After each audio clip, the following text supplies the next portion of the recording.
Hey gang, talking tonight quickly. This is an introductory video to this Sog Fasthawk. This is the smaller of the Sog tactical hawks. They've got the tactical tomahawk, which goes a little bit longer with a little bit of a bigger head. So if you look, you can sort of see quite a small little cutting surface there. I have done some regrinding to this. You get a blade made of 420 steel, so fairly certain it's not 420 HC, so it's the sort of softer 420 that will probably get less sharp, and that's probably fairly accurate. I've sort of noticed that it's even with the work sharp, it's harder to put, even using the knife grinds, harder to put a grind on it than I would think. I'll just weigh it for you.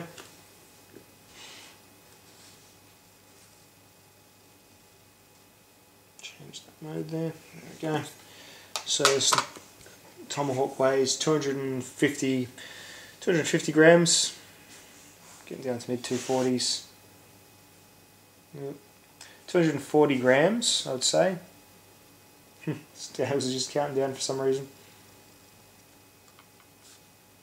Yeah, I'd say about 240 grams. I think my scales are a little bit dicky compared to a standard hatchet, which weighs about 280. That's the Fiskars X7. That's mostly hollow though. This is probably about the same amount of material really. It's just this handle is hollowed out a fair way, whereas this is a solid polymer, which is very similar material to this Fiskars hatchet. In fact, the two in hand feel about very similar weight.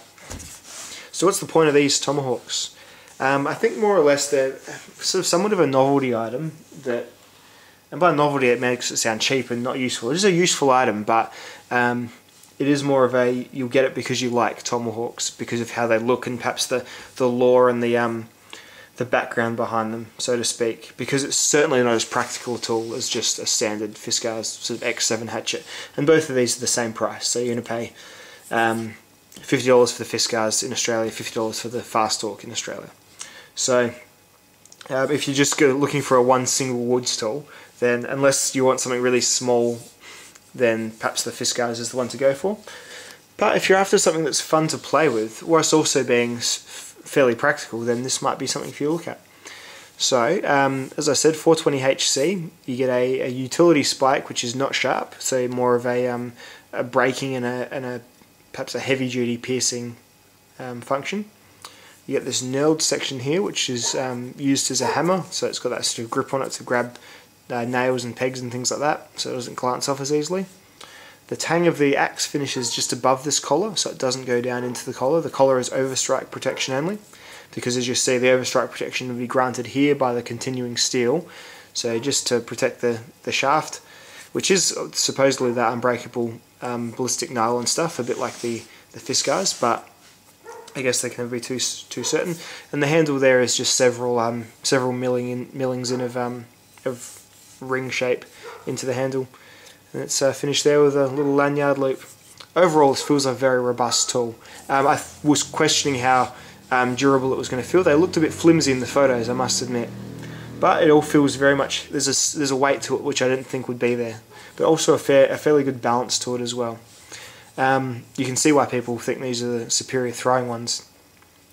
I did regrind the edge a bit. It came really blunt with a really fat edge, so what I did was I sort of convexed it more from this point onwards with using the work sharp, so it's more of an absolute convex now, and you can sort of see that that process did sort of take off some material here, and yeah, just mucked it up a little bit. But I think this is a bit of a beta tool, so I'm not too fussed about how it looks, to be perfectly honest.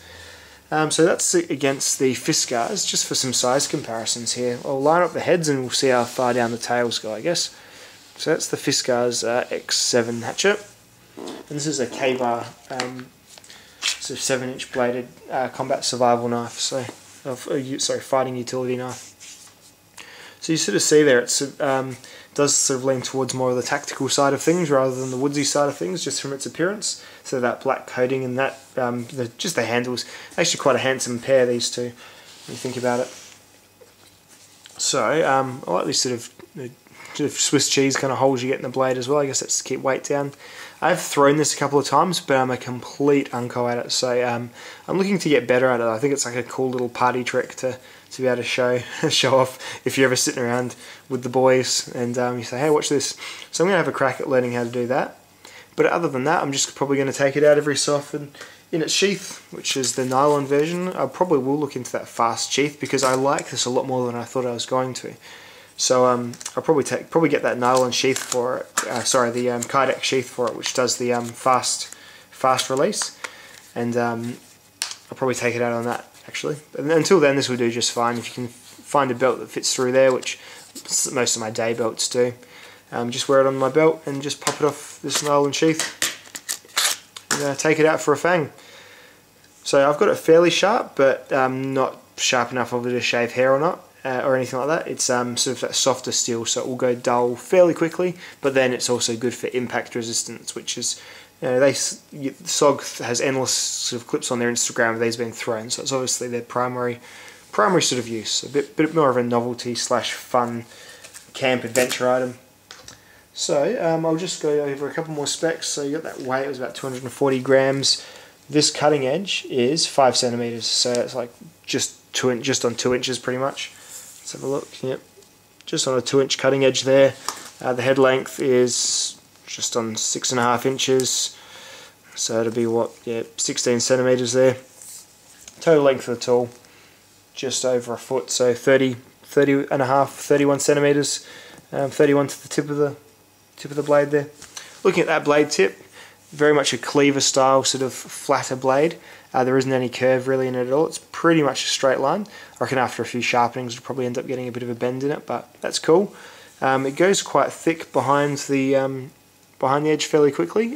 For what it is, it looks like it's one of those paper thin type Bear Grylls, a bit like my Bear Grylls hatchet deals, but it's not. It's got a little bit of heft behind it. So of course, being a Sog, they've branded it quite extensively. So you've got Sog at the top, and in case you missed it, they've cut it into the handle there as well. Yeah, as I said, the spike is not sharp at all, so just see that there. A bit more of it feels more like a glass breaker or a rock crusher than a offensive spike. But probably still a cool zombie apocalypse type weapon as well, although you may want something with a bit more reach. At any rate, it feels comfortable in the hand to swing. It feels balanced. I really haven't been able to put it down since I got it. I'm sort of walking around the house with it. I'm keeping it in its sheath when the kids are up, of course, but yeah, sort of just been like just throwing it to myself and just being a bit of a child with it really, and it's been a lot of fun. So looking forward to taking it out and doing a bit more with it. And you should see that in videos to come.